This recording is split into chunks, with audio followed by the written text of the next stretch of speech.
क्योंकि बीजेपी और कांग्रेस एक ही पार्टी है, दोनों एक ही चट्टे बट्टे ही हैं। ये आरएसएस के अधीन चलते हैं। लेकिन अब जो किसान पुत्र है वो किसानों और मजदूरों की रक्षा करने वाला है, परवरिश करने वाला है। तो आज से लगभग 1987-88 में जब मान्यवर कांशीराम और चौधरी देवीलाल एक हुए तो मान्यवर कांशीराम ने पार्लियामेंट के ऊपर बोलने का कार्य किया, तालकटोरा स्टेडियम में बोलने का कार्य किया कि पार्लियामेंट में अंदर जाके ताऊ पूरा तोलेगा और बाहर से कांशीराम बोलेगा। साथियों, आप सभी का स्वागत है इन टुडे पर। मैं हूँ आपके साथ मोहम्मद खालिद खान। इस वक्त हम मौजूद हैं हरियाणा के अंदर। आपको बता दें कि इस वक्त हमारे साथ बात करने की मौजूद है भिक्खू काशीनाथ जी, जो एक बड़ा चेहरा है यहाँ के।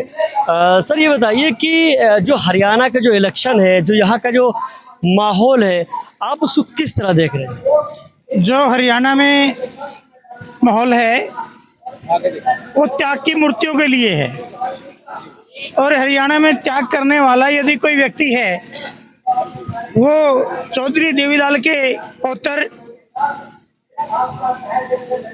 किसान एवं मजदूरों की धड़कन अभय चौटाला जी है। क्योंकि गुलाबी गैंग से लोग खपा आ चुके हैं। गुलाबी गैंग दलितों की विरोधी है, किसानों की विरोधी है, एक सच्चाई है। यदि वो किसानों का हितैषी होता, अपना बेटा राज्यसभा मेंबर था, जब किसान आंदोलन चला हुआ था तो त्याग पत्र देते। चौधरी अभय चौटाला ने अपना त्याग पत्र दे करके ऐसा करके दिखाया कि हाँ, वाकई में मैं किसान पुत्र हूँ। और जो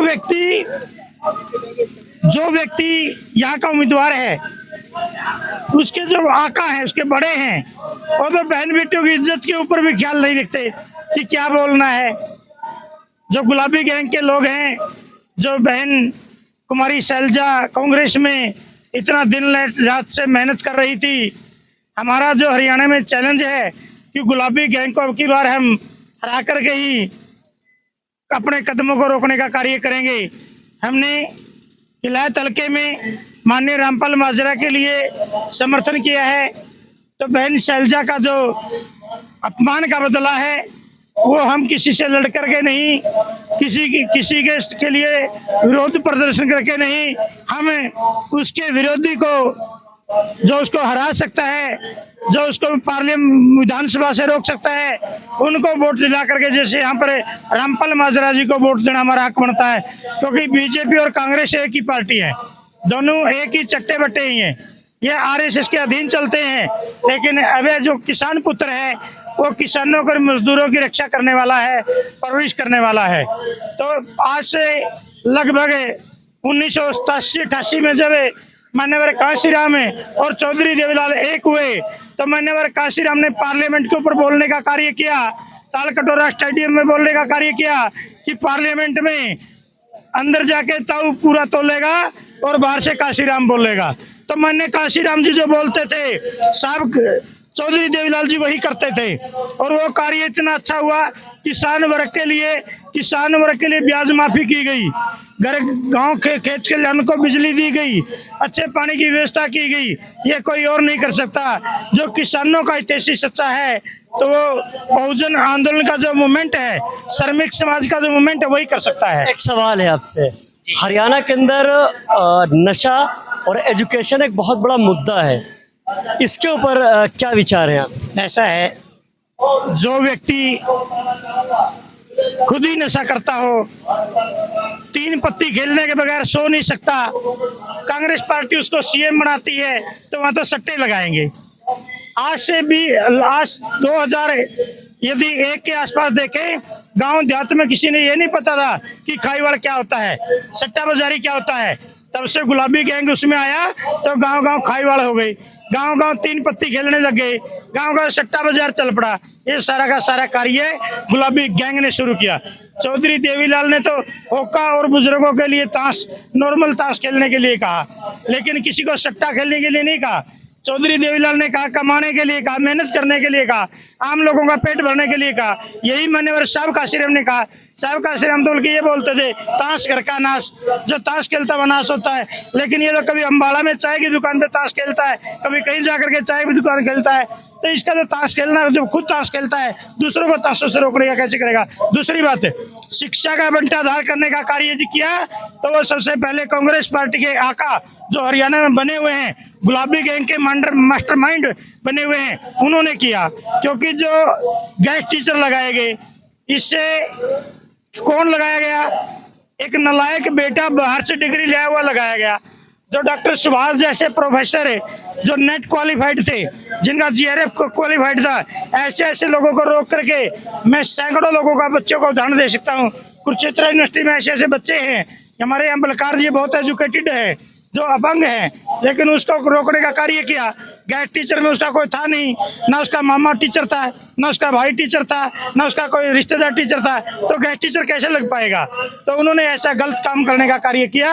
और चौधरी ओम प्रकाश चौटाला ने जो आम जन को नौकरी देने का कार्य किया, नरवाना के अंदर हमने देखा, जो व्यक्ति समाज की बात करता था, एक व्यक्ति गांव गांव जाकर के समाज जोड़ने की बात करता था, चौधरी ओम प्रकाश चौटाला ने गाड़ी रोक करके कहा ये कौन है भाई?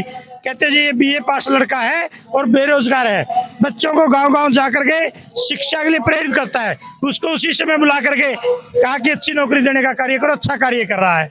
ये काम चौधरी ओम प्रकाश चौटाला कर सकते थे, देवीलाल खानदान कर सकता, लेकिन देवीलाल खानदान में भी एक फाल्टी आ गया, इसलिए वो आरएसएस के अधीन चला गया।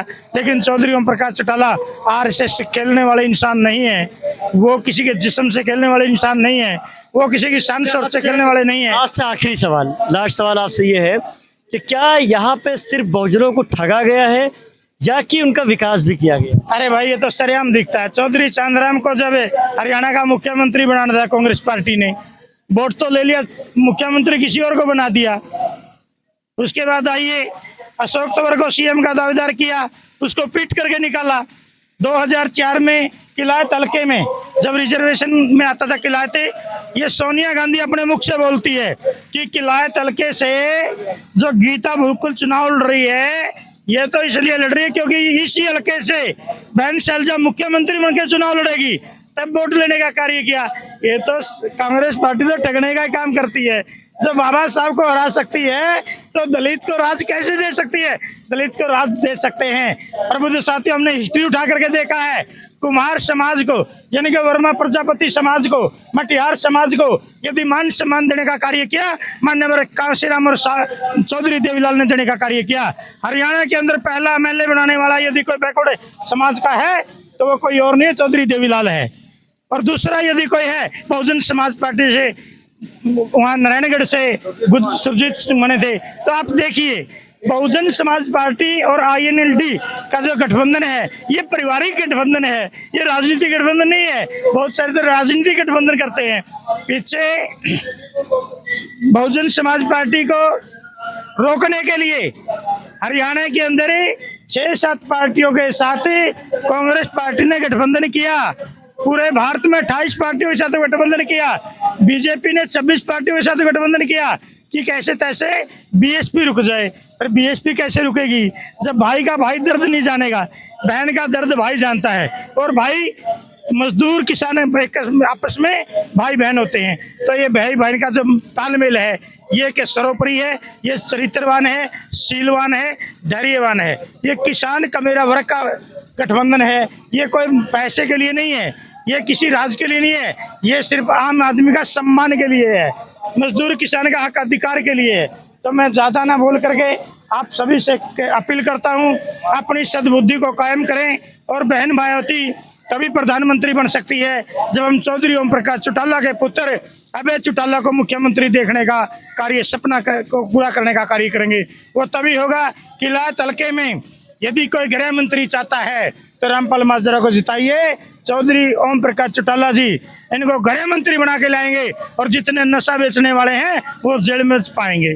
क्योंकि रामपाल माजरा जी को नशे का कारोबार नहीं करते। पहले परचून की दुकान चलाते थे, जब राजपाट नहीं था तो फिर ये कारीगर का काम शुरू किया। इन्होंने ये शराब के ठेके नहीं लिए, इन्होंने होटल खोलने का कार्य नहीं किया, इन्होंने आईएससी के अड्डे नहीं खोलने का कार्य किया। इन्होंने किया तो मेहनत करने का कार्य किया, आम जन को, आम समाज को इज्जत मान सम्मान देने का कार्य किया।